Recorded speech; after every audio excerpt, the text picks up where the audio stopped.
জিজ্ঞেস করে মারা হয়েছিল সে হিন্দু কিনা। আসলে জানতে চাওয়া হয়েছে সে কোন ধর্মের, আর হিন্দু পরিচয় পেতেই তাকে গুলি করে নৃশংসভাবে হত্যা করা হয়েছে সন্ত্রাসবাদীদের দ্বারা। কি প্রশ্ন উঠে আসছে আজকের ভিডিওতে এটাই জানবো।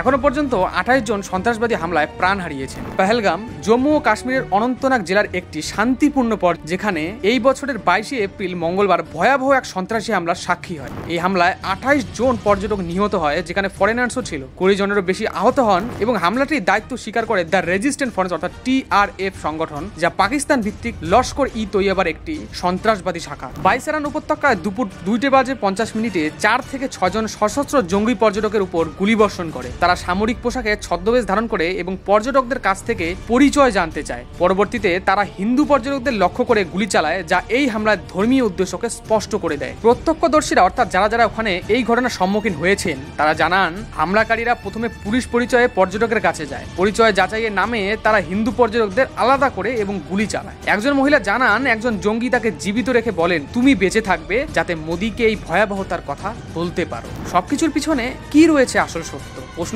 বরাবরই থেকে যায় আমাদের প্রত্যেকের মাথায়। কিন্তু এটা যে সত্য যে দুই সম্প্রদায়ের মানুষই শোকাহত হয়েছেন এই ঘটনাকে কেন্দ্র করে। হামলার পরপরই স্থানীয় পুলিশ ও সেনাবাহিনী উদ্ধার কার্যক্রম শুরু করে। আহতদের অনন্তনাগ জেলা হাসপাতাল ও শ্রীনগরের সামরিক হাসপাতালে স্থানান্তর করা হয়। হেলিকপ্টারের মাধ্যমে গুরুতর আহতদের দ্রুত চিকিৎসা প্রদানও করা হয়। রাজনৈতিক ও আন্তর্জাতিক প্রতিক্রিয়া সম্পর্কে আমরা সবাই অবগত থাকার চেষ্টা করব, কেননা প্রধানমন্ত্রী নরেন্দ্র মোদী সৌদি আরব সফর সংক্ষিপ্ত করে দিল্লি ফিরে আসেন এবং দোষীদের কঠোর শাস্তির আশ্বাস দেন। প্রশ্ন থেকে যাচ্ছে আমাদের অমিত শাহ ওই সময়টা কি করছিল, কেননা অমিত শাহের হাতেই এই অঞ্চলটির রক্ষণাবেক্ষণ বা কাশ্মীরের রক্ষণাবেক্ষণের কেন্দ্রশাসিত অঞ্চল হিসেবে দায়িত্ব রয়েছে। যুক্তরাষ্ট্রের প্রেসিডেন্ট ডোনাল্ড ট্রাম্প, রাশিয়ার প্রেসিডেন্ট ভ্লাদিমির পুতিন এবং ইউরোপীয় ইউনিয়নের নেতারা এই হামলার নিন্দা জানান এবং ভারতের পাশে থাকার একটা দৃঢ় প্রতিশ্রুতি দেন তাদের টুইটের মাধ্যমে। হামলার পর নিরাপত্তা বাহিনী ব্যাপক তল্লাশি অভিযান চালায় ঠিকই, কিন্তু 2 জন হাইব্রিড জঙ্গিকে গ্রেপ্তার করা হয়, যাদের কাছ থেকে অস্ত্র ও গোলাবারুদ উদ্ধার করা হয়। কাশ্মীরের ইতিহাসে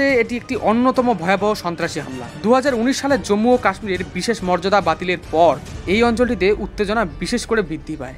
এখান থেকে এই পেহেলগামের চিত্র অনুসারে আমাদের মাথায় বহু জনের বহু প্রশ্ন থাকতেই পারে, কেননা অনেক ভিডিওতে যারা ওখানে প্রত্যক্ষদর্শী ছিলেন অনেকেই এই কথাটাইও স্বীকার করেছেন যে তাদেরকে ধর্মীয় পরিচয় জানতে চাওয়া হয়েছে কিনা সেই বিষয়ে একটা সন্দেহ ছাপ রয়েছে। এছাড়া সোশ্যাল মিডিয়াতে এই ধরনের গুজবও ভাইরাল হচ্ছে যে তাদেরকে নাকি লিঙ্গ চেক করা হয়েছে যে তারা মুসলিম সম্প্রদায়ের হ্যাঁ কিনা। যদিও এই সমস্ত ব্যাপারের কোনো ধরনের ভিডিও ক্লিপ বা প্রত্যক্ষ প্রমাণ পাওয়া সম্ভব হয়নি, কিন্তু এর পিছনে কি রয়েছে, রাজনৈতিক চক্রান্ত নাকি প্রি প্ল্যান্ড একটা অ্যাটেম্প্ট, সবই কিন্তু প্রশ্ন। কিন্তু শেষ কথা এটা বলতেই হবে যে যা হয়েছে যে সম্প্রদায়ের মানুষের সঙ্গেই হয়েছে একদমই ঠিক হয়নি, এবং ততক্ষণ পর্যন্ত কি হচ্ছে সেটা জানতে হলে আমাদের চ্যানেলটিকে অবশ্যই সাবস্ক্রাইব করা ভুলবেন না।